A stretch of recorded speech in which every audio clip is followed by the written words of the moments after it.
Magandang araw sa inyo mga kaibigan. Itong ating almusalita sa araw na ito. Ang ebanghelyo natin ay John 7:1-30. Sabi ni Jesus, sabi ng Gospel, after this, Jesus went around Galilee. He would not go about in Judea because the Jews wanted to kill him. Now the Jewish feast of the tents was at hand. But after his brothers had gone to the festival, he also went up, not publicly, but in secret. Parang pinakita ng malinaw dito na si Jesus ay nag-iingat sa sarili, but hindi pumayag na maparalisa ng takot ang kanyang sariling buhay. And I think that's a very, very good teaching ng Panginoon sa atin. Yes, may mga bagay na nakakatakot. Alam na natin ngayong panahon ng COVID, or let's say rewind 1 year ago, sa gitna ng crisis ng COVID, takot na takot tayo to the point sometimes na naparalisa ng takot. Ayaw nating lumabas, ayaw nating makahalubilo ang ibang tao, ayaw nating ma-expose.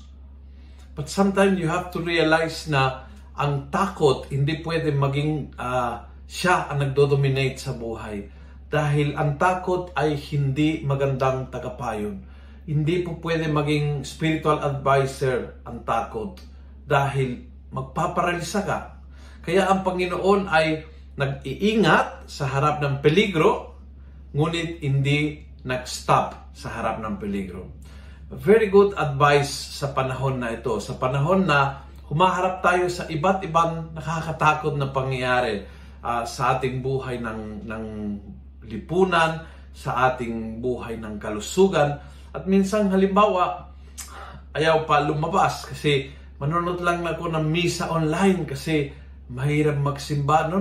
Huwag mong pahintulutan na ang takot ang magdidikta ang gagawin mo sa buhay. Ang takot is good kasi nagpro-produce ng reaction na mag-iingat, which is importante. But yung pag-iingat ay malayo sa pagpaparalisa. Kung nagustuhan mo ang video nito, pass it on.